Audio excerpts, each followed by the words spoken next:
ஓம். இனி நாம் 7வது மந்திரத்திற்கு சங்கரரது விளக்கத்தை பார்ப்போம். முதலில் அவர் ஒரு சம்சார விசாரணை பற்றி பேசுகிறார். அது அத்தியாரோபம் சம்பந்தமானது. அடுத்தது பிரவேச ஸ்ருதியை பற்றி பேசுவார். எப்படி நகநுனி வரை அது நுழைந்தது, கத்தியில் உரை போலவும் கட்டையில் அக்னி போலவும் அது 2 விதமாக பார்க்கப்படுகிறது என்பதெல்லாம் அங்கே சொல்வார். இப்பொழுது நாம் சம்சார ஸ்ருதியை பார்ப்போம். சம்சாரம் என்பது நாமரூபத்தில் இருக்கின்ற இந்த வாழ்க்கை.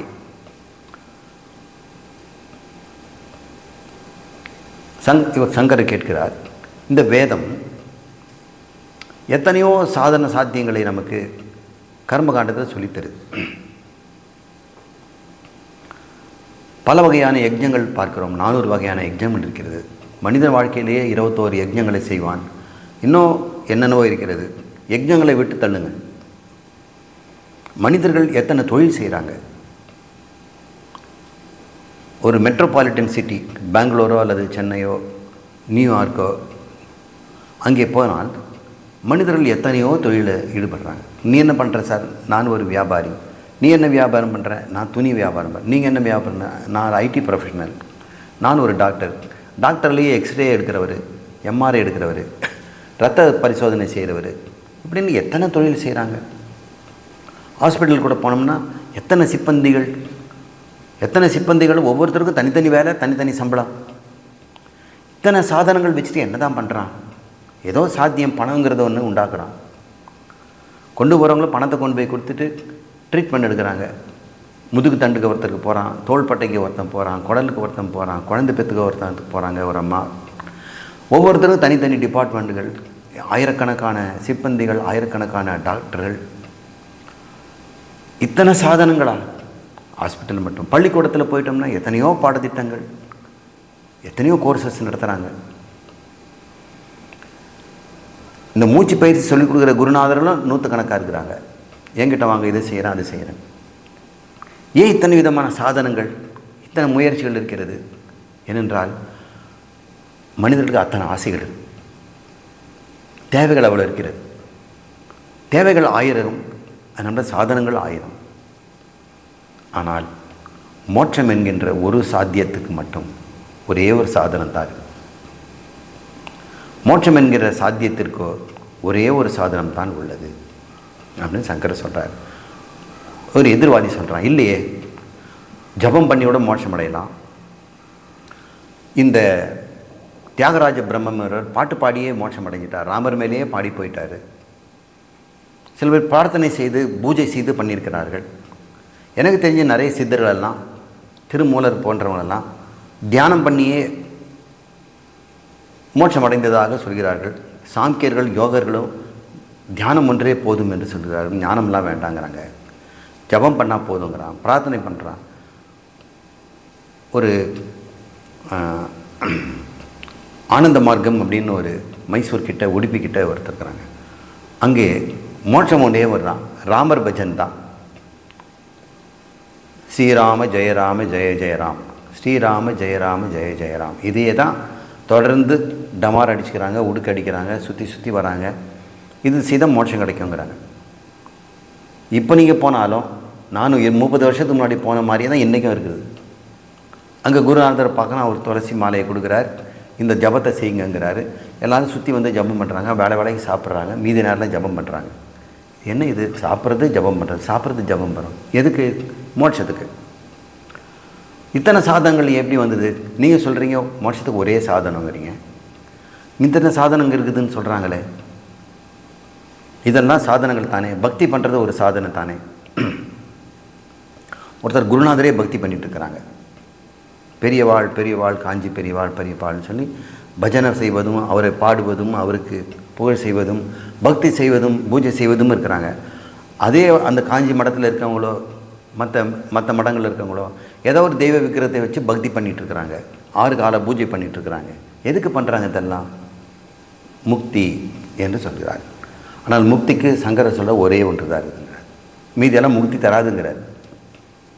இல்லை, இந்த ஜபம், தானம், தவம் அனைத்துமே சோபான ரூபமானவை. முக்திக்கு முதல் 5 படிகள். இந்த படிகளை தாண்டி கடைசியில் போயிட்டோம்னா ஞானங்கிற படி மூலம்தான் முக்தி அடைய முடியும். சரி சார், நான் ஞானத்துக்கு நேராக போய் தாராளமாக பண்ணலாம். ஞானம்தான் மோட்சம். மோட்சத்துக்கு எதிர்ப்பதும் என்ன? பந்தம். பந்தம் எதனால் ஏற்படுகிறது? அவித்யா. தன்னை ஆத்மா என்று கண்டுகொள்ளாததினால் பந்தம். ஆத்மா என்று கண்டு கொண்டானால் தன்னை தேகம் மனம் என்று தெரிந்து கொண்டான். மனமும் தேகமும் நான் என்று நினைக்கும் வரை இந்த சம்சாரமும் பந்தமும் துக்கமும் சோகமும். தன்னை ஆத்மா என்று தெரிந்தவொன்னே அது சோகமற்றது, அது மோகமற்றது, அது அழிவற்றது, அளவற்றது, ஆனந்த சுரூபம். அது ரசம், ஆனந்த ரசம். வைசேஷிகர்கள் சொல்வார்கள், ஆத்மா செயலற்றது, நிர்குணம் என்று சொல்கிறீங்க. இப்போ நிர்குணம்னா அதுக்கு ஒன்றுமே இல்லையே, வெறும் மரக்கட்டை தானே. மரக்கட்டை ஆகிறதா மோட்சமா? இல்லை, ஆத்மா ஆனந்த சுரூபம், ரசம் என்று சொல்கிறார். ஆனால் அதுதான் மோட்சம். நீ தேடுவதெல்லாம் ஆனந்தம்தான். சம்சாரத்தில் நீ உண்டு பண்ணுகின்றாய் ஆனந்தத்தை, மோட்சத்தில் அது உன்னுடைய சுரூபமாகவே எப்பொழுதும் இருக்கிறது. உண்டு பண்ணாத ஆனந்தம், நித்திய ஆனந்தம். எனவே இந்த ஜப தப தான ரூபமாக இருப்பதெல்லாமே மோட்சத்திற்கு, இந்த ஞானத்தை அடைவதற்கு முதல் படிகளாக வைத்துக்கொள்ளுங்கள். அது சோபான ரூபமானவை. முக்கியமான சாதனம் சிரவணம் மட்டுமே. உன்னிடையே நான் உலகம், நான் மற்ற ஜீவர்கள், நான் இறைவன் என்று பேதம் இருக்கிறது. இந்த பேத ரூபமான புத்தி உங்ககிட்ட நிரந்தரமாக இருக்கும் வரை உனக்கு மோட்சம் இல்லை. அப்போ எனக்கு மோட்சம் வேணும்னா அபேத புத்தி வேணும். பேத புத்தி, நான், என் உணவு, என் குடும்பம், என் உணவு, நான் கடவுள் வேறு வேறு, நான் சகஜீவர்கள் என்று இரட்டை இருந்துக்கிட்டே இருக்குது. இது பேர் துவைதம், பேதம்னு பேர். உன் புத்தி முழுக்க பேத புத்தி இருக்குது. நீ வெளியே போனவனே எங்கள் வீடு, எங்கள் வாசல், எங்கள் வழி, எந்த பஸ்ஸு, எங்கள் பர்ஸு, எங்கள் என் செல்ஃபோன் என்று தேடும் பொழுது பேதம், நீ வேறு உலகம் வேறுன்னு பேதம் இருக்கிறது. ஆனால் மோட்சம் என்பது அபேதம், எல்லாம் நானே என்கின்றது. அதுதான் மோட்சம். அப்படிங்கிறா. சரி, அபேதத்துக்கு போகணும்னா பேதத்தை நீக்கணும், அவ்வளோதானே. உன் புத்தியில் பேத புத்தி என்ற விருத்தி இருந்து கொண்டிருக்கிறது. எல்லாமே துண்டு துண்டாக உடைபட்டு கிடக்கிறது. நீ பார்க்கும் போதெல்லாம் இது அது என்று பெரிய நாமரூபங்களாக உடைந்து கிடக்கிறது. ஆனால் மோட்சமோ நாமரூபங்களாக வரைந்து போன சைதன்யம் மாத்திரமாக இருக்கக்கூடிய அத்வைதம் மட்டுமே. உங்ககிட்ட என்ன? உன்னுடைய புத்தியில் அபேதம் என்கின்ற ஒரு விருத்தி இல்லை. ஆனால் பேதம் என்கிற விருத்தி நிறைந்து கிடக்குது. அதெல்லாம் இருந்துட்டு போகட்டும். ஆனால் இது அனைத்தும் நாமரூபங்கள். நான் சைதன்யமானவன், பிரம்மம் சைதன்யம், நானும் சைதன்யம், நானும் பிரம்மம் ஒன்று. இந்த ஜகத் என்பதும் பேதங்கள் எல்லாமே நாமரூபங்கள் என்று புரிந்து கொள்கிறாயே, அது பேர் அகண்டாகார விருத்தின்னு பேர். அந்த அகண்டாகார விருத்தி ஏற்படுவது தான் மோட்சம். அந்த அகண்டாகார விருத்தி வருவதற்கு முன்னாடி இருக்கின்ற கண்டாகார விருத்திகள், பேத விருத்திகள் எல்லாமே உன்னுடைய பந்தங்கள். பந்தம் இந்த ரூபமாக இருப்பதனால் மோட்சம் அதற்கு அபேதத்தை தருகின்ற விருத்தியாகத்தான் இருக்க வேண்டும். உன்னுடைய மூளையிலே, உன்னுடைய புத்தியிலே நான் ஏகம் என்கின்ற ஒரு விருத்தி ஏற்படணும். அதுதான் மோட்சம். அதுக்கு என்ன சாதனம்? விருத்தி ஏற்படுத்துதானே சாதனம். விருத்தி எது ஏற்படுத்தும்? யாராவது ஒருத்தர் உனக்கு உபதேசம் பண்ணார்னா அந்த விருத்தி உனக்கு ஏற்படும். உபதேசம் தராதவரை எனக்கு பேதங்கள் தான் தெரியும். குரு வந்து என்னிடம் சொல்லி நீ அபேதம் என்று சொல்லி என்னை சுட்டி காட்டும் வரை எனக்கு மோட்சம் கிடையாது. மோட்சம் என்பது என்ன? நான் இந்த ஞானத்தை பெறுகின்ற தருணம் வரை இருக்கின்ற பந்தம் அழிவது தான் மோட்சம். ஏற்கனவே நான் மோட்சத்தெல்லாம் இருக்கிறேன். மோட்சம் எனக்கு உண்டு பண்ணப்படவில்லை. இந்த மோட்சமற்ற நிலை என்னிடம் இருக்கிறது என்ற எண்ணத்தை மட்டும் நீக்குகிறார். அதுதான் அந்த அவித்யா நீக்கம். அவித்யா நீக்கமே சாதனம். அதுதான் மோட்சம். இந்த அவித்யாவை நீக்குவதும் மோட்சம் அடைவதும் இரண்டு தனித்தனி அல்ல. இப்போ தான் சார் அவித்யா முடிஞ்சிருக்குது, இனிமேல் எனக்கு மோட்சம் வரும் என்று சொல்வதற்கு இல்லை. அவித்யாவை நீக்குவதும் நீ பிரம்மமாக மாறுவதும் ஒன்றுதான். இங்கே 2 தனித்தனி சம்பவங்கள் அல்ல. இந்த அகண்டாகார விருத்தி உன் மூளையில் ஏற்பட்ட உடனே உனக்கு மோட்சம் கிடைக்கல. அந்த அகண்டாகிற விருத்தி உன் மோட்சத்தை உனக்கு நினைவுபடுத்துகிறது.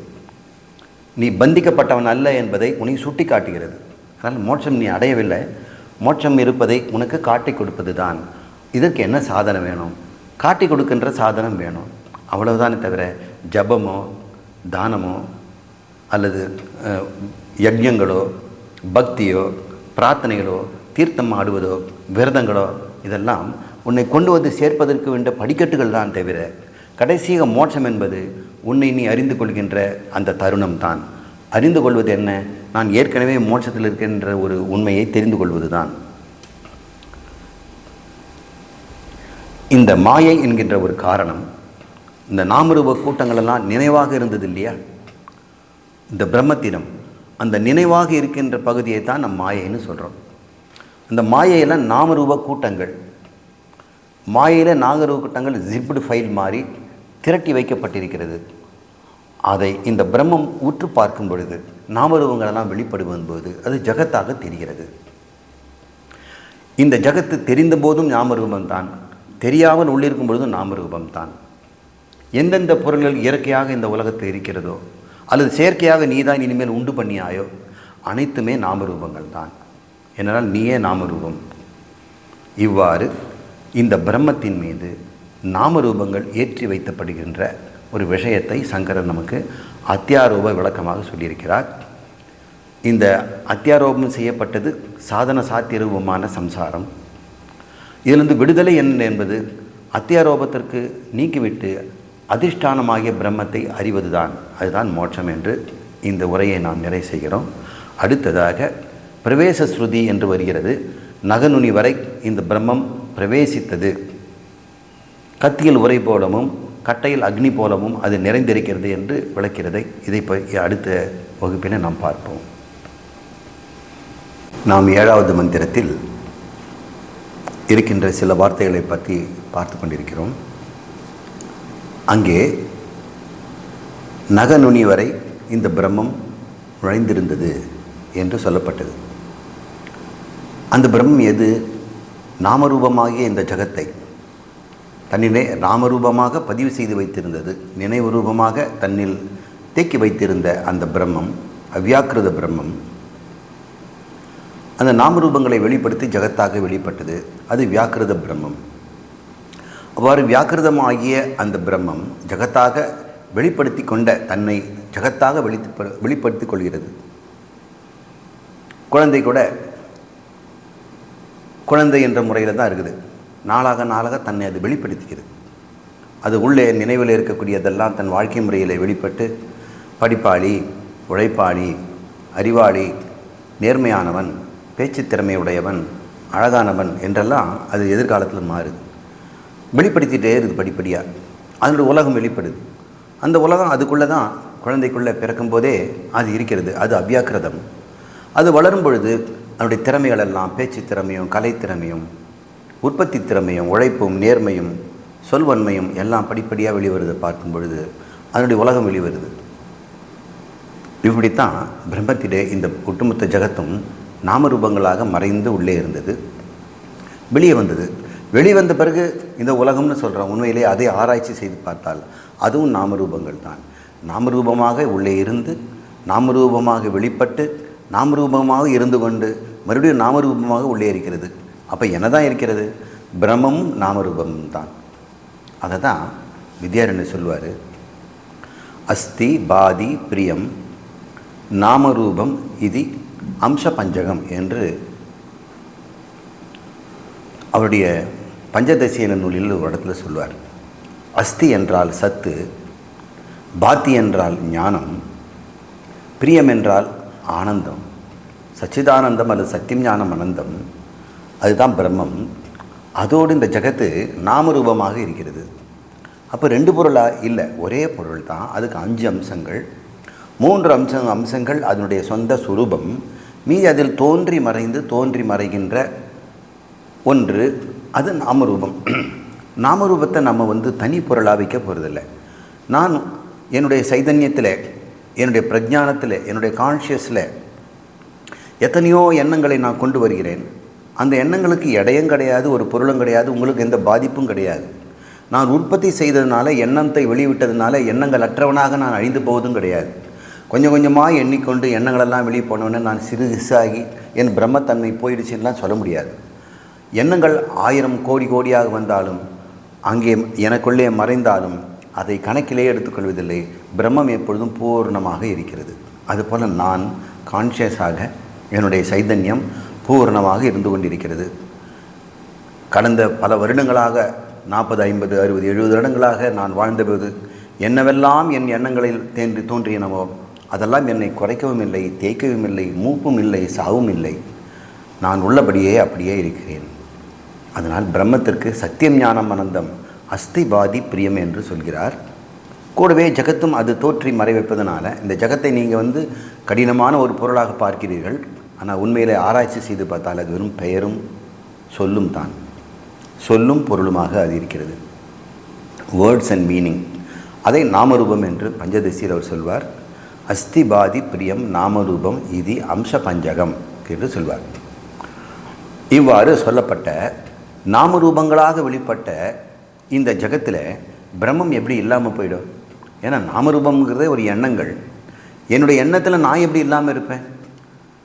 ஒருவேளை நான் இருந்து கொண்டு எண்ணங்கள் என்னை விட்டு வெளியே போயிடுச்சுன்னா, நான் முன்ன சொன்னது பாரி எண்ணங்களால் என் தேய்ந்து போய் மெழுகுவத்தி உருகி காணா போயிட்டு மெல்லிசாயிட்டு மறைந்து போவது போல நானும் ஆத்மாவாகிய நான் எண்ணங்களை வெளிவிட்டு நான் சிறுசாகி போயிடுவேன்னு நீ நினைக்கலாம். அப்படி ஆவதில்லை. எனவே ஒவ்வொரு எண்ணத்திலும் பிரம்மம் எப்படி இருந்து கொண்டிருக்கிறது? என் ஆத்மா ஒவ்வொரு எண்ணத்திலும் இருந்து கொண்டிருக்கிறது. ஆத்மாவுடைய சேதனத்துவம் சைதன்யம் இல்லாவிட்டால் எண்ணங்களுக்கு இருப்பே கிடையாது. சத்தாவும் ஸ்பூர்த்தியாகவும் இருப்பது பிரம்மம், ஆத்மா என்று புரிந்து கொண்டவர்கள் நல்லது. புரியாதவர்கள் அது நகநுனி வரை நுழைந்தது, கத்தியில் உரை போலவும் கட்டையில் நெருப்பு போலவும் அது நிரம்பி இருந்தது என்று சொல்லும் பொழுது பலவிதமான குழப்பமான வாதங்களுக்கு அடிகோலுகிறது. இதனாலேயே அத்வைதத்திற்கு துன்பம் தரும்படி, ஹானி ஏற்படும்படி பலவிதமான மதங்கள் தோன்றிவிட்டன. வேதத்தின் அடிப்படையிலேயே, உபநிஷத்தின் அடிப்படையிலேயே, பிரம்மசூத்திரத்தின் அடிப்படையிலேயே பலவித மாற்று கருத்துகள் வருவதற்கு இந்த மாதிரியான குழப்பமான சொற்கள், இதெல்லாம் அஸ்பஷ்டலிங்க வாக்கியானி என்று சங்கரர் சொல்லுவார். வெளிப்படையாகவே கருத்தை சொல்லாமல் சூசகமாக நாம் சிந்தித்து புரிந்து கொள்ளும் வகையில் சொல்லப்படுவதனால அஸ்பஷ்டம், ஸ்பஷ்டமாக இல்லாத அடையாளமுடைய வாக்கியங்கள் என்று அஸ்பஷ்ட லிங்கானி வாக்கியானி என்று சொல்வார். சரி, சஹ ஏஷக பிரவிஷ்ட என்று தான் அந்த வார்த்தை வருது இந்த மந்திரத்தில். அவர் அந்த விதமாக நுழைந்தார் என்று சொல்லப்படுகிறது. ஆனால் என்னடா அவர் அந்த விதமாக நுழைந்தார்னா எவர் எந்த விதமாக நுழைந்தார்? நுழைந்தது யார்? எதில் நுழைஞ்சது? நுழைந்த பொருளை உருவாக்குனது யார்? எந்த மாதிரி நுழைந்தார்? அப்படிங்கெல்லாம் ஒரு குழப்பம் வரும்போது அவங்கவுங்க மதத்துக்கு ஏற்ற மாதிரி மனிதன் உடம்பை படைத்து கடவுள் உள்ளே புகுந்தார் என்று சிலர் நினைக்கிறான். சிலர் வேறு வேறு மாதிரி நினைக்கிறாங்க. உடம்போடு தேன்று அவர் வந்துட்டார் அப்படின்னு நினைக்கிறாங்க. இந்த உடம்பை உற்பத்தி பண்ணவர் வேறு, அவர் உள்ளே அனுப்பி நுழைச்சது உணர்வு வேறு என்று வேறு சிலர் பேசுகிறார்கள். இப்படியெல்லாம் வரக்கூடாதுன்றதுனால சங்கரர் இதுக்கு சரியான விளக்கத்தையும் பூர்வபட்சிகள் கொடுக்கின்ற மாற்று கருத்துக்களுக்கு சரியான முறையான பதிலை தந்து தன் சித்தாந்தத்தை நிறைவு செய்கிறார். அதை இப்போது பார்க்க போகிறோம்.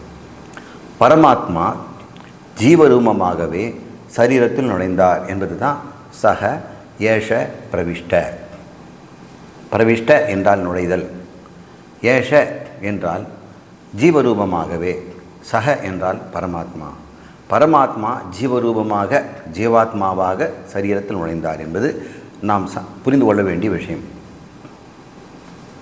அங்கே மேலும் என்ன சொல்லப்பட்டிருக்குது? நுழைந்தது எப்படி, நுழையப்பட்டது எப்படி என்றதை அது சொல்லுகிறது. கத்தியானது உரைக்கள் இருப்பதை போல், யதா எவ்விதம் சுரக கத்தியானது சுரர்தானே கத்தியின் உரைக்குள் அவகித இருப்பதை போல் என்று சொல்லுது. அப்புறம் சொல்லுது, அக்னி கட்டையில் இருப்பதை போல் என்று சொல்லுது. எப்படி? சாமான்யமாக, பொதுவாக, விசேஷமாக இல்லாமல் பரவலாக இருப்பதுன்னு சொல்லுது. அதற்கு அது சொல்லுது, அக்னி கட்டையில் இருப்பது போல் நகநுனி வரையிலும் இந்த சரீரத்தில் நிரம்பியிருக்கிறார். நகா நகான்னா நகம், நகானா நகம், எல்லா நகம் வரையிலும், அக்ரேபியக முனை, அக்ரன முன்னாடி, நகா அக்ரேபி, எல்லா நகங்களின் நுனி வரைக்கும் அந்த பிரம்மம் நிரம்பி இருக்கிறது என்று சொல்லப்பட்டிருக்கிறது. ஒரு இடத்துல கத்திக்குள்ளல் உடலுடன் இருக்கிற மாதிரி சொல்லுது, இன்னொன்றில் ஒரு இடம் விடாமல் நிரம்பியிருப்பதாக சொல்கிறது. இதை நாம் சற்று முன்பு நாம் புரிந்து கொண்டோம். அது விசேஷமாக காரியங்களாக வெளிப்படும் போது கத்தியில் உரை போல் என்று புரிந்து கொள்ள வேண்டும். எல்லாவற்றிலும் சத்தாஸ்பூர்த்தியாக இருப்பதனால் அதை அக்னியில் கட்டையில் அக்னி இருப்பது போல் என்றும் புரிந்து கொள்ள வேண்டும். உரையில் கத்தி ஏகதேசமாக இருக்கிறது, ஏதோ ஒரு இடத்தில் மட்டும் இருக்கிறது, மீதியெல்லாம் காலியாக இருக்கிறது. எப்படி? இதுக்கு ஒரு விளக்கம் சொல்கிறார் சங்கரர். நனவிலும் இந்த ஆத்மா, கனவிலும் ஆத்மா இருக்கிறது. அங்கே காண்பவனாகவும் கேட்பவனாகவும் இருக்கிறது. கனவிலியான ஒருத்தன் பார்க்குறான், கேட்குறான், நனவிலையும் ஒருத்தன் பார்க்குறான், கேட்கிறான். இப்படி ஏகதேசமாக இருக்கிறது, எல்லாமாக இல்லை. கனவில் இருக்கின்ற மாதிரி பார்ப்பவன் நனவில் இல்லை, நனவில் இருக்கின்ற கேட்பவன் கனவிலும் இல்லை. ஒவ்வொரு இடத்திலும் இந்த ஆத்மா ஓரளவுக்கு குறைந்தபட்ச அளவை மட்டுமே காட்டுகிறதாக இருக்கிறது. அதனுடைய சர்வஜ்ஞத்தன்மத்தை காட்டாமல் ஏதோ ஒரு அல்பமாக காது வழியாக கொஞ்சம் கேட்பவனாகவும், கண் வழியாக கொஞ்சம் பார்ப்பவனாகவும், கனவில் ஒன்றை பார்ப்பவனாகவும், இப்படி ஏகதேசமாக இருப்பதற்கு உதாரணமாக இது உடலில் நுழைந்தாலும் கூட தன்னுடைய வெளிப்பாட்டை இவர் குறைந்த அளவே காட்டுகிறது. அதை குறிப்பிடவே கத்தியில் உரை போல் என்று சொல்லப்பட்டது. கட்டையில் அக்னி எப்படி சாமான்யமாக, அதாவது பொதுவாக ஒரு இடம் மிச்ச மீதி இல்லாமல் நிரம்பியிருக்கிறதோ, பூரணமாக இருப்பதை போல் சுஷுப்தியில் ஆழ்ந்த உறக்கத்தில் பிரம்மம் பிரஜானமாக முழுவதுமாக இருக்கிறது. அங்கே பார்ப்பவனாக, கேட்பவனாக, நடப்பவனாக கொஞ்சம் கொஞ்சமாக இல்லை. இப்போ கூட பாருங்கள், நான் ஒரு இடத்துல உட்காந்துக்கிட்டு பேசுகிறவனாக தான் இருக்கிறேன். கையால் எதுவும் தூக்குறவனோ எடுக்கிறவனோ பொருளாகவும் செய்வதும் நடக்கிறவனாக இல்லை, சாப்பிட்றவனாக கூட இல்லை, வெறும் பேசுவனாக இருக்கிறேன். அப்போ ஏகதேசமாகத்தான் என்னுடைய ஆத்மா இங்கே வெளிப்படுகிறது. ஆனால் நான் தூங்கிவிட்டால் பூரணமாக எல்லா இடத்திலும் நிரம்பி இருக்கிறேன். நகநுனி வரைக்கும் அல்லது எல்லா இடத்திலும் ஒன்று விடாமல் நிரம்பியிருக்கிறேன். அந்த இடத்துல காரணம் எந்த விதமான விசேஷ வெளிப்பாடும் எங்கிடம் இல்லை, சாமான்யமாக பூரணமாக இருக்கிறேன் என்று அதை இவ்வாறு விளக்குகிறார் சங்கரர். அடுத்து, எது எதற்குள் எவ்வாறு நுழைந்தது என்ற ஒரு கேள்வி. இங்கே இருக்கிறது பரமாத்மா என்கின்ற சிருஷ்டிகர்த்தா நாமரூபங்களை வெளிப்படுத்தினார். அந்த நாமரூபங்களில் ஒன்று தான் உடம்பு. உடம்பு நாமரூபந்தான். இதுக்குள்ளே அவர் எப்படி நுழைந்தார் அப்படிங்கிறது ஒரு கேள்வி. அவர் தயாரித்த நாமரூபமான சரீரங்களில் அவரே நுழைந்தார் என்று நம்ம புரிஞ்சுக்கணும். எவர் எப்படிப்பட்டவர்? சக என்பது எப்படிப்பட்டது? அது பிரம்மம், அவ்யாக்கிருத பிரம்மம், தன்னிடம் நாமரூபங்களை சேமித்து வைத்திருந்த நினைவு ரூபமாக இருக்கின்ற பிரம்மம். கேவல பிரம்மம் இல்லை, கேவல பிரம்மம் அங்கே நுழையலை. ஏன்னா நாமரூபத்தோடு தான் அது இருந்தது, நாமரூபத்தான் உள்ளே வருது. எனவே நாமரூபத்தை கொண்டிருக்கின்ற பிரம்மத்திற்கு அவ்யாக்கிருத பிரம்மம் என்று சொன்னேன். அந்த பிரம்மம் இந்த சரீரத்திற்குள், நாமரூபங்களாக இருக்கின்ற சரீரத்தில் நாமரூபம் கலந்த பிரம்மமாகவே உள்ளே வந்திருக்கிறது என்பதை ஜீவாத்மா, பரமாத்மா என்ற சொற்களால் இங்கே சொல்லப்படுகிறது என்று குறிக்கிறது. எனவே சக என்பது பிரம்மம், அது கேவல பிரம்மம் அல்ல, நாமரூபங்களை தன்னில் மறைத்து வைத்திருக்கின்ற பிரம்மம், அவ்யாக்கிருதம். ஏஷ என்பது ஜீவரூபமாக. ஜீவரூபம் என்பது என்ன குறிக்கிறது என்றால், பிரம்மம் எங்கும் இருப்பது தான், வியாபித்திருப்பது. இது உடம்பில் புத்தி என்ற சேதன பொருளுக்குள், ஜடமாக இருந்தாலும் சேதனத்துவத்தை உடைய ஒரு பொருளில் நுழைந்து அதை சேதனப்படுத்துவதனால, அந்த சேதனப்படுத்துகின்ற அளவுக்கு ஏற்ற இருப்பதுனால அது ஜீவன் பேர். பரமாத்மா தான் புத்தி அளவில் இருக்கும் பொழுது அவரை ஜீவாத்மா என்றும், ஆகாயம்தான் அது குடமளவில் உள்ளே இருக்கும் பொழுது குடாகாயம் என்று சொல்கிறோம்.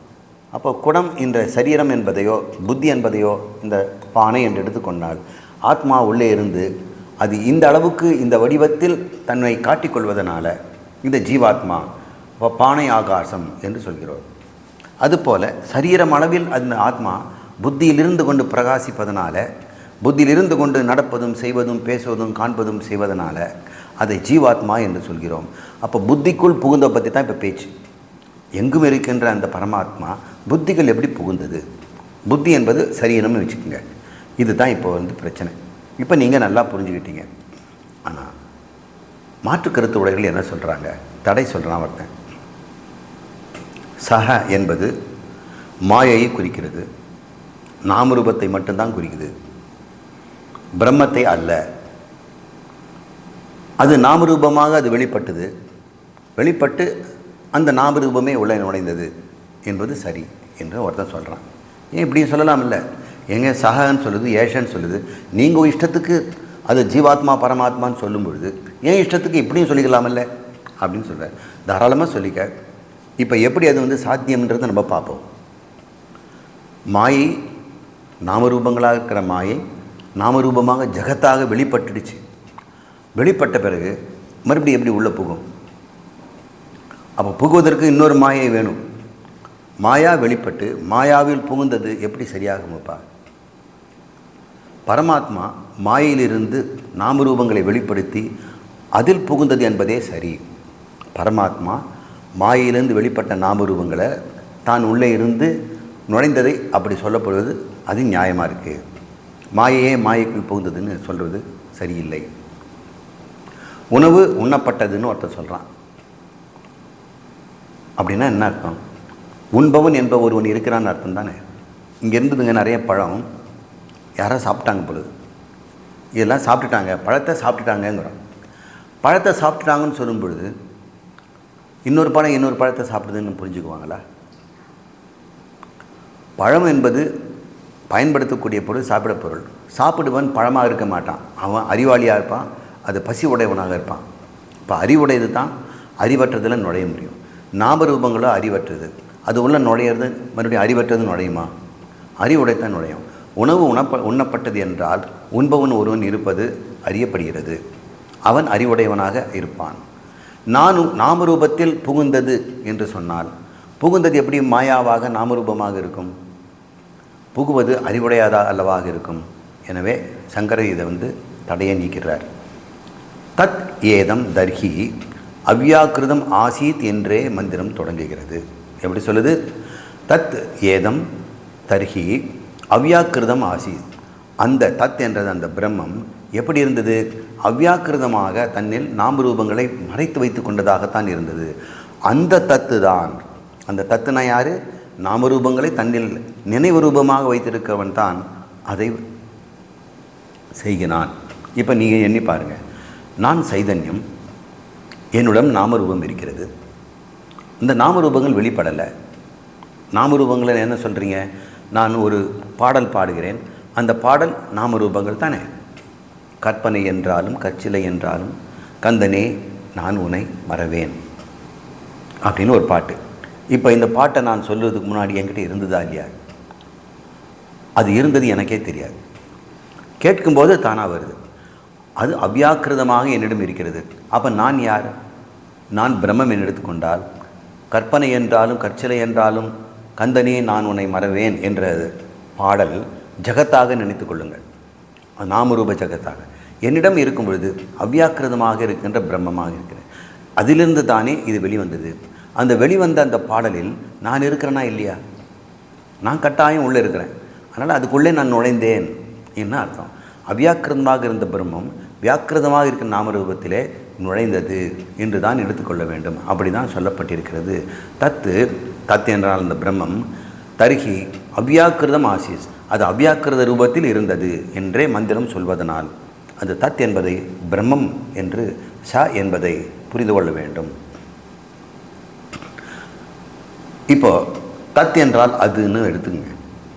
பிரம்மம் மட்டும் இருக்குது, நாமரூபங்கிற மாயா மட்டும் இருக்கிறது, ரெண்டும் கலந்ததாக இருக்கிறது. இந்த மூன்று விதமும் தத்து இருக்கலாம். மாயாவாக தத்து நீ எடுத்துக்கலாம். மாயை கொண்டு வந்துன்ற வாதத்துக்கு இப்போ பேச்சு. தத் என்பதை மாயான்னு வச்சுக்க, நாமரூபம். இன்னொருத்தன் சொல்கிறான் தத்துங்கிறது வெறும் பிரம்மம், கேவல பிரம்மங்கிறான். இன்னொருத்தன் சொல்கிறான் அவ்யாக்கிருதமாக இருக்கிற பிரம்மம், நாமரூபத்தை உள்ளே மறைத்து வைத்திருக்கிற பிரம்மம்னு வச்சுக்கிறான். இந்த மூன்றில் எது எடுத்துக்கலாம் அப்படின்னு ஒரு கேள்வி. இதெல்லாம் வாத பிரதிவாதங்களாக நமக்கு விளக்கத்தை தருகிறார். இங்கே ஒரு சொல், ஊரும் அங்கு மக்களும் இருக்கிறார்கள். ஒரு கிராமம் இருக்கிறதுன்னு வைங்க, அதை ஊர்னு சொல்லலாம். அதை கிராமம்னு சொன்னால் மக்கள்னு சொல்லலாம். அந்த கிராமம் மக்களுக்கும் குறிப்பிடும். அது மக்களும் ஊரும் சேர்ந்து கூட குறிப்பிடலாம். ஊரை மட்டும் குறிப்பிடலாம். இந்த சத்தியமங்கலம் அப்படின்ற ஒரு பேர் சொன்ன உடனே ஒரு கிராமம். சத்தியமங்கலம்ங்கிறது ஒரு ஊரையும் குறிக்கும், அந்த ஊர் மக்களையும் குறிக்கும், ஊரையும் ஊர் மக்களையும் சேர்த்தும் குறிக்கும். அது மாதிரி கேவல பிரம்மம், நாமரூபம், நாமரூபம் பிரம்மம் சேர்ந்தது மூன்றையும் வைத்துக்கொள்ளலாம் என்று பேர். உதாரணமாக சொல்கிறோம், காலியான ஊர் அப்படின்னு ஒருத்தர் சொல்கிறான். அப்படின்னா அது என்ன சொல்கிறான், அந்த ஊருங்கிற இடத்த மட்டும்தான் சொல்லுது. அது அந்த ஊர் காலி. அப்போ காலின்னு சொன்ன நேரம் அங்கே யாரும் இல்லை, அதனால் ஊர் மட்டும் இருக்குது, அந்த இடம் மட்டும் இருக்கிறது.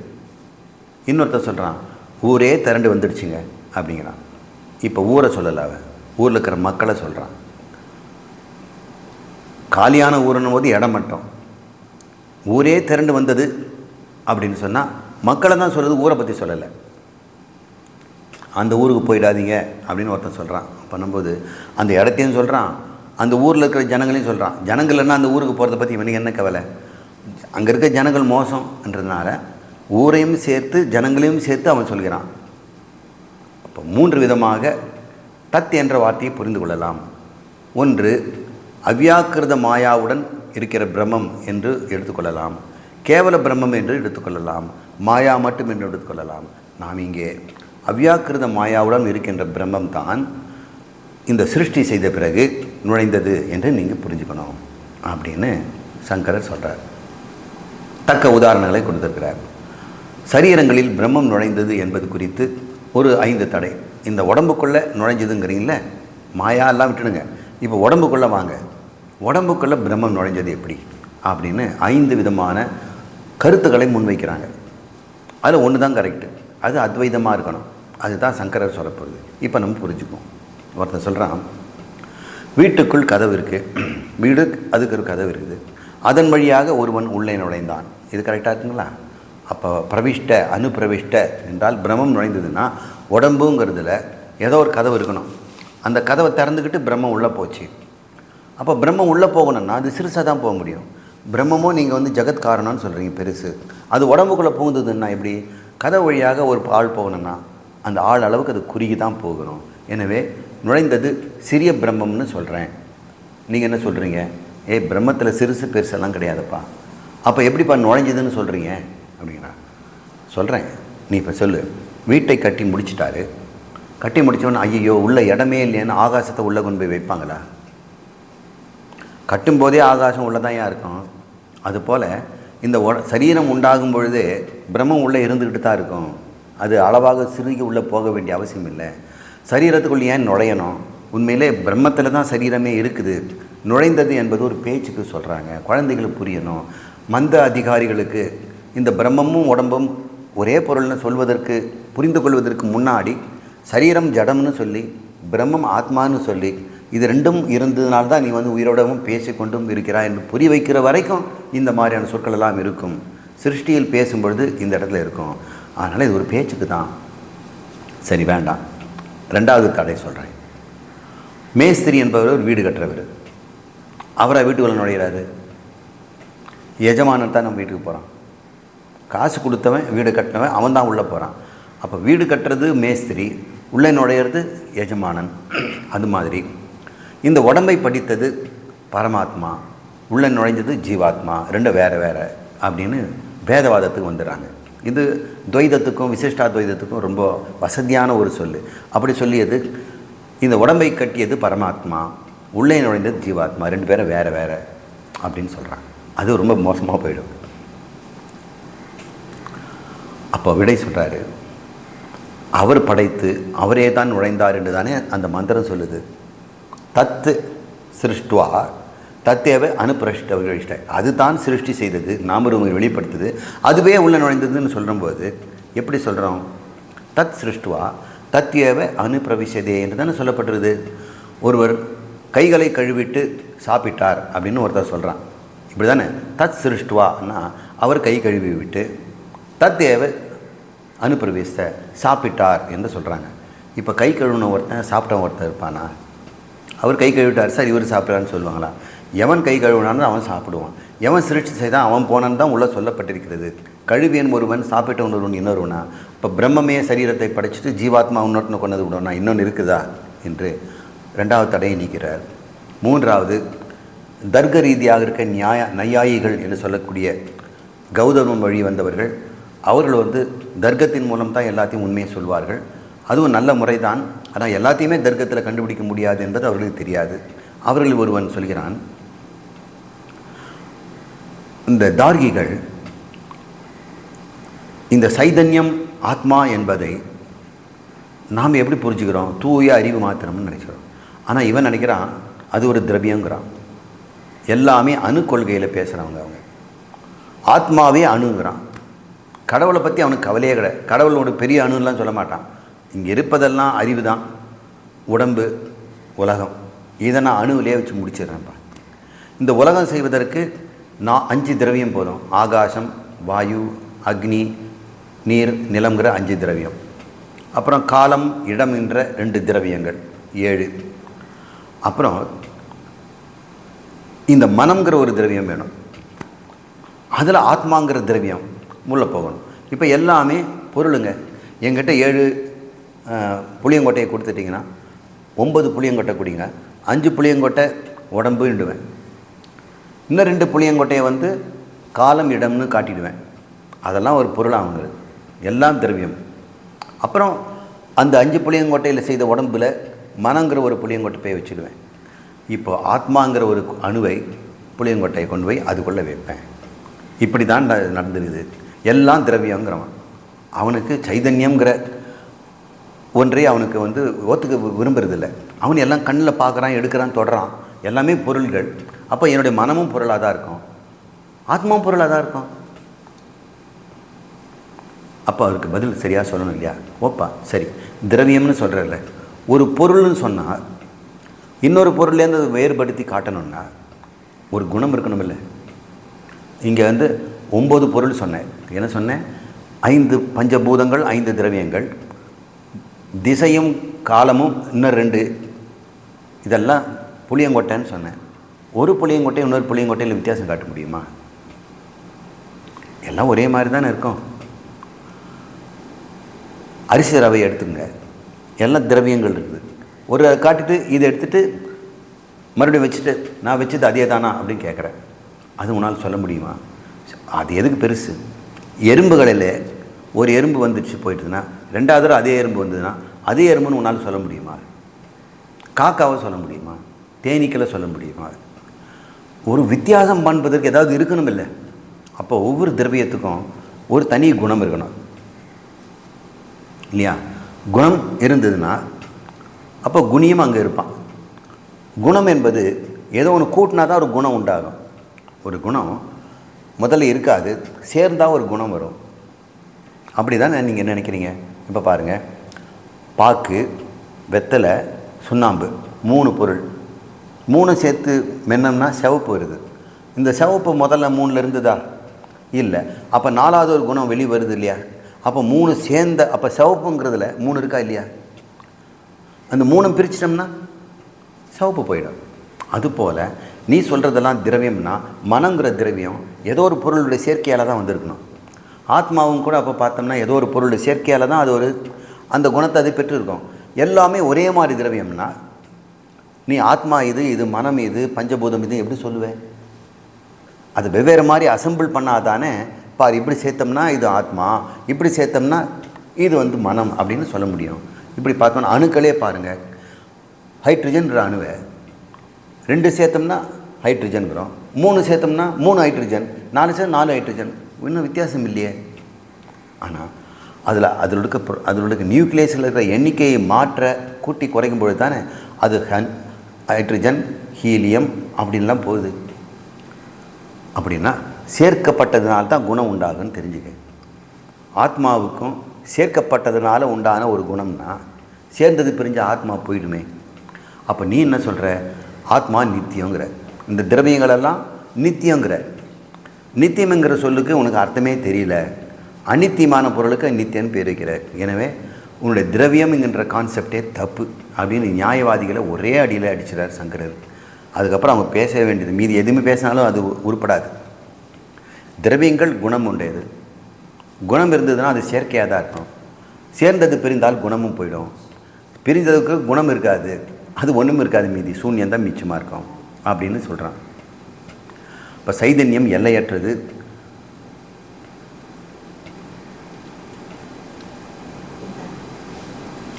ஆத்மா நித்தியம் என்று சொல்லலாம், அதனால் தப்புங்கிறார். 4வது, சரிப்பா நான் உடம்பு ஒன்று ஏதோ அதுக்குள்ளே நுழைஞ்சது இதெல்லாம் நான் பேசலை. நான் என்ன சொல்கிறேன், மாம்பழத்தில் கொட்டை எப்படி வருது? மாம்பழம் உண்டாகின பிறகு அப்புறம் கொட்டையை வச்சோமா? இல்லை. மாம்பழமும் கொட்டையும் ஒரே சமயத்தில் வந்ததில்லை. அதே மாதிரி இவன் உள்ளெல்லாம் நுழையலை. சரீரம் வரும்பொழுது அதில் பிரம்மம் இருக்கிறது அப்படின்னு நான் எடுத்துக்கிறேன். உனக்கு என்ன அப்படின்னு கேட்குறான். அவன் சொல்கிறான், இங்கே பிரம்மம் கூட எடுத்துக்க மாட்டேங்கிறான். ஒரு பிரகிருதி உடலை உண்டாக்குது, அந்த பிரகிருதிக்குள்ளே அந்த பிரகிருதியை ஒரு ஆத்மாவை உண்டாக்கிக்குது. மாம்பழமும் கொட்டையும் ஒரே பொருள்லேருந்து தானே வருது, ஒரே மரத்துலேருந்து தானே வருது. இன்னொருத்தர் கொண்டாந்து வெளியே உழைக்கிறது இல்லையா? அதே மாதிரி பிரகிருத்திலேருந்து சரீரம் உண்டாகுது, அப்புறம் பிரகிருத்திலேருந்தே ஆத்மாவாக உண்டுகிறது. அதனால் உள்ள நுழையணுங்கிற வார்த்தை அவசியம் இல்லையே. ஏன் இப்போ ஆத்மாவுக்கு அறிவுடையதாச்சே, பிரகிருதிக்கு ஜடமாச்சே? இல்லைங்க, எங்கள் பிரகிருதியில் சில ஆத்மான்ற குணமும் இருக்கிறது, அறிவுடைய பிரகிருதியும் இருக்கிறது அப்படின்னு ஏதாவது சொல்லுவான். எப்படி இந்த திரவியத்துக்கு ஆத்மானு ஒரு திரவியம் இருக்குது இல்லை, அறிவுடைய ஒரு பொருள். மீதி பொருளெல்லாம் அறிவற்ற பொருள். பஞ்சபூதங்கள் அறிவற்றது, காலம் இடம் அறிவற்றது, மனமும் அறிவற்றது. ஆனால் ஆத்மா அறிவுடையது. இது நுழைஞ்சுங்கிறான். எப்படிடா ஒரு பொருளுக்கு அறிவு இருக்குதுன்னு சொல்கிற, இன்னொரு பொருளுக்கு அறிவு இல்லைங்கிற? அறிவுடைய பொருள் எப்படி உண்டாச்சு? ஒரு பொருளுக்குள்ள அறிவு எப்படி வெளிப்படும் அப்படின்னு கேட்டோம்னா அவங்களுக்கு பதிலெல்லாம் கிடையாது. அவங்க அனுபவத்தில் என்னென்ன கண்டுபிடிக்க முடியுமோ அப்படி பேசிக்கிறாங்க. அதுபோல் அவன் சொல்கிறான், ஆத்மாவும் ஒரு பொருள், மாம்பழமும் ஒரு பொருள், கொட்டையும் ஒரு பொருள், சேர்ந்தே பிறக்கின்றன என்று சொல்கிறார். அப்படி சொல்லலைப்பா. நீ எதை வச்சு சொல்கிற? உன் சொந்த கருத்தை நீ சொல்லிக்கலாம். இப்போ நம்ம பேசுகிறது ச ஏவ பிரவிஷ்டன்ற வார்த்தை. இது எங்கே இருக்குது? வேதத்தில் இருக்குது. வேதத்தில் ஆத்மாவை பற்றி என்ன சொல்லியிருக்குது? சாஸ்திரத்தில் ஆத்மா நிர்விகாரம் என்று சொல்லியிருக்கிறது. அது ஒரு பொருளாக வடிவெடுக்காது, அது கண்ணுக்கே தெரியாது, அது எங்கும் இருப்பதுன்னு தான் சொல்லப்படுது. அது சரீரோடத்தில் சேர்ந்தே தோன்றுதுன்றது எப்படி? அதுதான் நிர்விகாரியாச்சே, தோற்றம் மறைவு இல்லாததாச்சே. தோற்றம் மறைவு இல்லாதது நீ எப்படி ஒரு சரீரத்தை தோன்றுச்சின்னு சொல்கிறேன்? எனவே சாஸ்திரத்தை சரியாக படிச்சுட்டு வா. சாஸ்திரத்தில் இருக்கிறத நம்ம பேசிகிட்டு இருக்கிறோம். நீ உன் சொந்த கருத்து பேசுறதுன்னு அது வேறு இடத்துல வச்சுக்க. நீ வேதத்தில் இருக்க சொல்ல தான் நம்ம பேசிக்கிட்டு இருக்கிறோம். நீ அதுக்குள்ளே நம்மனா நீ சாஸ்திரத்தை சரியாக படிக்காமல் பேசுவது போல் தெரியுது. கொஞ்சம் படிச்சுட்டு வா அப்படின்னு அவர் அமைச்சாச்சு. 5வதாக ஒரு தடை, இந்த சரீரம் அதிலே நுழைந்த பரமாத்மா இரண்டும் சமசத்தாங்கிறான். நாம் ஒன்று சொல்கிறோம், இந்த பரமாத்மா தான் சைதன்யம் ரூபமானது, நித்தியங்கிறோம். அந்த சரீரங்கிறது அநித்தியம், அது மித்தியா, அது பொய், அது நாம ரூபங்கள், தோன்றி மறைவதுன்னு சொல்கிறோம். ஆனால் இவன் என்ன சொல்கிறான்? இல்லை, நாம ரூபங்கள் என்ற ஜகத்து கட்டாயம் பிரம்மம் மாதிரி எப்பவும் இருப்பதான் நித்தியம், பிரம்மமும் நித்தியம், அதனால் சமசத்தா. இது அதை சிருஷ்டி பண்ணிச்சு, இதில் உண்டாச்சுங்கிறதா நான் ஒத்துக்கலை. ரெண்டுமே இருக்குதப்பா. எனவே இதில் நுழையுதுங்கிறதே கிடையாது. எதுக்கு நுழையணும்? ரெண்டுமே இருக்குது, ரெண்டுமே ஒன்றுக்குள்ளே ஒன்று இருந்துக்கிட்டே தான் இருக்குது. யாராவது ஒருத்தர் இது இல்லாமல் இருந்து படைச்சா தானே. எனவே ரெண்டுமே சமசத்தா. நான் இருக்கிறேன், என்னுடைய அறிவும் என்னோடையவே இருக்கிறது. நான் மறைகிறேன், என்னோட அறிவும் மறைகிறது. ரெண்டுமே தோற்றம் மறைவு இருந்ததுன்னா சமசத்தா என்று சொல்கிறார். வெவ்வேறு சத்தா என்ன? சத்தாங்கிறத இருத்தல்னு வச்சுக்கோங்க.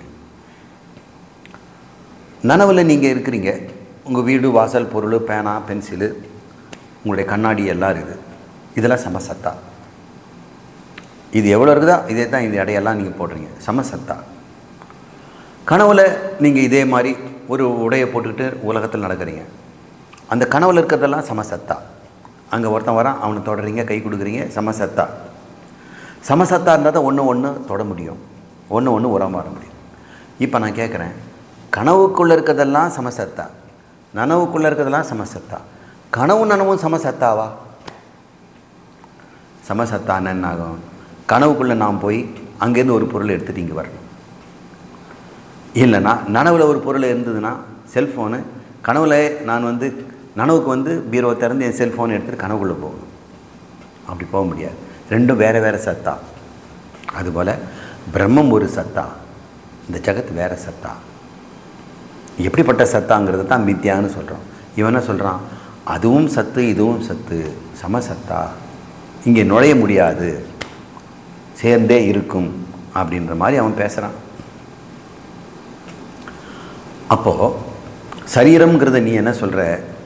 மனம்ங்கிறத எடுத்துக்கிற. மனம் தானே நம்ம சரீரத்தில் முக்கியமானது, அதை வச்சு நடமாடுக்கிறோம். அதை நீ சத்தியம்னு சொல்கிற. அப்படியானால் நீ உன்னுடைய காட்படி பரமாத்மா அனந்தம்னு சொல்ல முடியாது.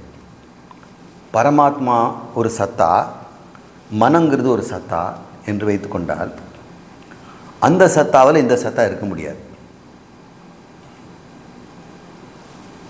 இது ஒரு சத்தா, இது ஒரு சத்தா.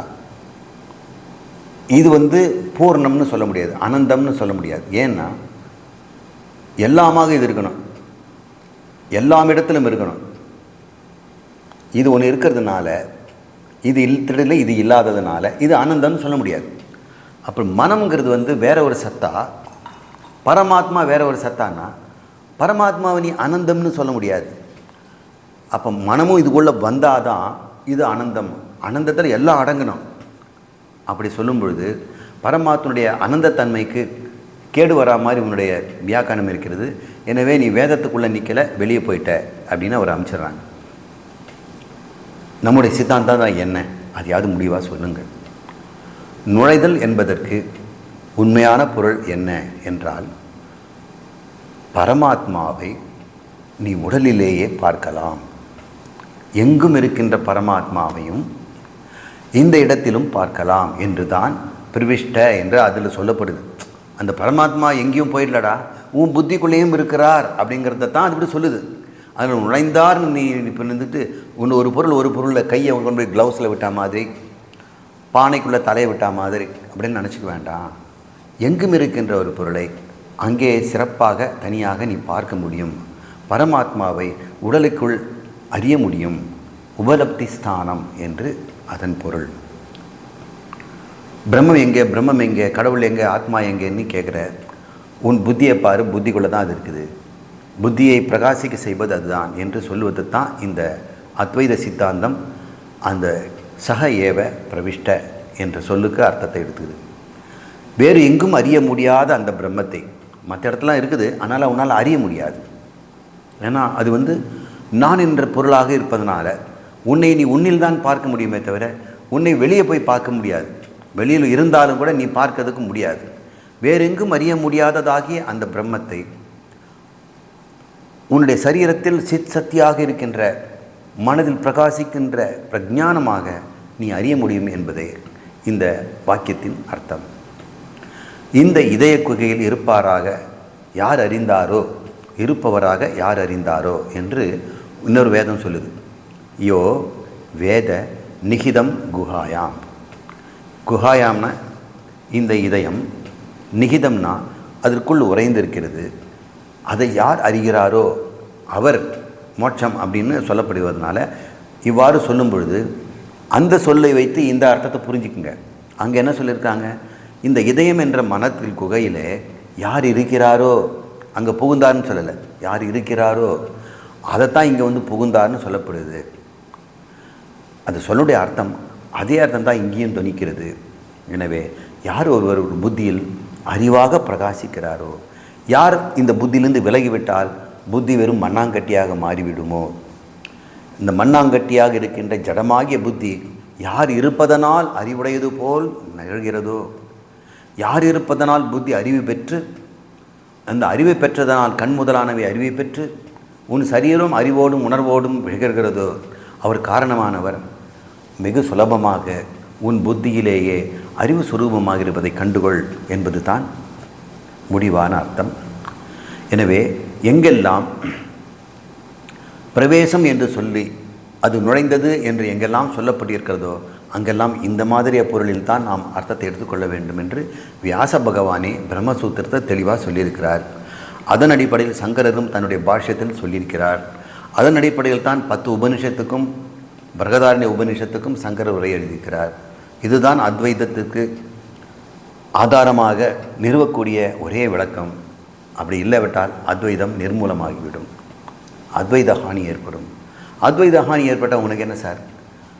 எனக்கு ஒன்றும் கஷ்டம் இல்லை, உனக்கு மோட்சம் இல்லாமல் போயிடும். அது அனிர்வசனிய அனிர்மோட்ச பிரசங்கம் ஆகிடும்.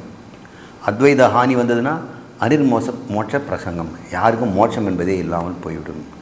இது இன்னொரு இடத்துல நாம் விளக்கி பார்ப்போம். அவரை அங்கே பார்க்கலாம் என்பதே பொருள்.